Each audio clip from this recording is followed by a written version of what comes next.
Bref, aujourd'hui c'est lundi, comme tous les matins, mon réveil sonne. Une fois, deux fois, trois fois, pas quatre. Je me lève, je file dans la cuisine, plus de Nutella, le classique. Heureusement, j'ai mes chocs à pic. Je me jette sur le canapé, j'allume la télé, c'était fou. Trop bien! Je suis devant ma télé, et là, c'est les pubs. J'ai plus de chocs à pic, je me lève, la flemme matinale se fait ressentir, je me rassois, du coup, pas le choix, je mate les pubs. Oh! Une montre connectée! Demain, elle est autour de mon poignet. Je prends mon manteau, ma voiture, ah non, j'ai pas de voiture. Je prends le bus, direction le magasin. Le magasin était fermé, du coup, fallait s'occuper. Je sors du magasin avec la montre et là, c'est le drame. Je me fais bousculer, j'ai senti qu'on m'avait bousculé, je l'ai regardé, il m'a regardé, on s'est regardé, il a vu que je le regardais, je l'ai pas lâché du regard, lui non plus. Je lui ai dit, Eh oh, tu peux pas faire attention? il m'a fait ses gros yeux, j'ai répondu. C'est bon, c'est pas si grave. J'ai quand même hyper mal à l'épaule. J'ai rien senti, j'ai tracé ma route, j'ai traversé une rue, deux rues, trois rues, je suis rentré chez moi. J'ai crié, Maman! pas de réponse. Papa! Toujours pas de réponse. J'étais tout seul, je me suis mis à l'aise, j'ai enlevé mes chaussures, j'avais froid, j'ai mis mes pantoufles, j'avais chaud, je sentais la sueur. Je fonce dans la salle de bain, j'enlève ma chaîne, j'étais bien. Maman, j'étais mal. Je regarde à gauche, à droite, pas de montre. En y réfléchissant bien, j'ai compris le pourquoi du comment. J'étais dégoûté. En y repensant, ma montre, elle était naze. J'ai pris mon tel, surfé sur le web à la recherche de mon nouveau gadget. Trop grosse, trop petite, démodée. Là, celle-ci est parfaite. À la mode, dernier cri, en promo. Et ça, J'achète! en promo, mais plus pour longtemps. Je dois faire vite. J'ajoute au panier, je me connecte, j'entre mes coordonnées, je choisis mon moyen de paiement, je tape mes coordonnées bancaires. Je me rends compte que les minutes défilent vite, très vite, trop vite. Temps écoulé, comment d'échouer. Dans un moment où j'aurais pu étrangler ma belle-mère, aller faire les courses, acheter des fleurs pour ma copine, écouter du Joule ou encore acheter un abonnement au RCL, une de pop-up de qui fait planter mon téléphone à la C'est dans une petite cité du nord de la France que nous retrouvons Jordan. Jordan, âgé de seulement 18 ans, nous présente son quotidien.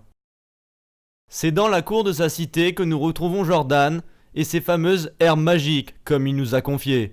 Nous décidons alors de le rencontrer en caméra cachée. Ah, ça va pas? Ah, ça va, ça y est. Tu parles? Eh, tiens là. Tu parles, ça me plaisir. Eh, merci, hein.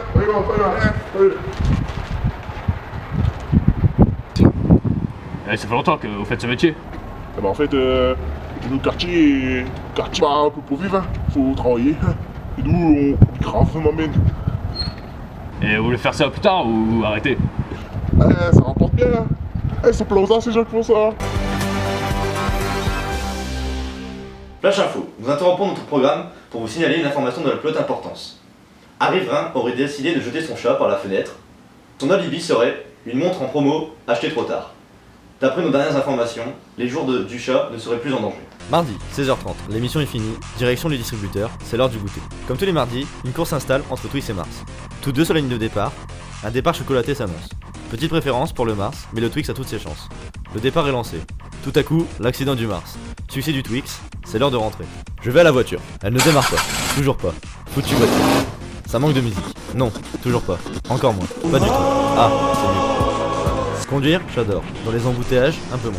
Dans les bouchons, y'a rien à faire. Je dois m'occuper. Je chope mon tel, je navigue sur le net, et là, l'exclusivité. Une super montre. Je l'ajoute au panier, complète tous les renseignements nécessaires, commande réalisée avec succès, plus qu'à rentrer. Une chose que j'aime bien faire quand je suis tout seul, c'est les magasins. Ma voiture bien fermée, go faire des achats. J'ai reçu un message, je croyais que c'était ma meuf. Non, c'était ma mère. Rentre pas trop tard, je lui ai répondu. Ok maman, elle m'a souri. Message envoyé, soudain, une pub. Je regarde le panneau, le téléphone, le panneau, le téléphone, la même. Je trouvais ça bizarre. Je me réveille, mal de crâne, où suis-je? Qu'est-ce que j'ai fait? Faut que je rentre chez moi. Fatigué, je décide de reprendre le métro. Soudain, avec T'as pas l'heure, s'il te plaît? Désolé, je suis pas de montre. C'est quoi ça? j'avais une montre. Ah oui, il est 17h30. En y réfléchissant, d'où vient cette montre? Au casson. J'ai joué à FIFA, j'ai dragué cette fille, mademoiselle. c'était trop pour moi, direction le bar. J'ai bu un verre, l'abus d'alcool est dangereux pour la santé. J'ai bu 2 verres, l'abus de l'alcool est dangereux pour la santé. J'ai bu 3 verres, l'abus de la santé est dangereux pour l'alcool. J'ai bu trop de verres. La cité de la rue de l'alcool, j'y sais plus. En fait, cette montre, c'est l'alcool qui me l'a acheté. Bref, j'ai acheté une montre connectée.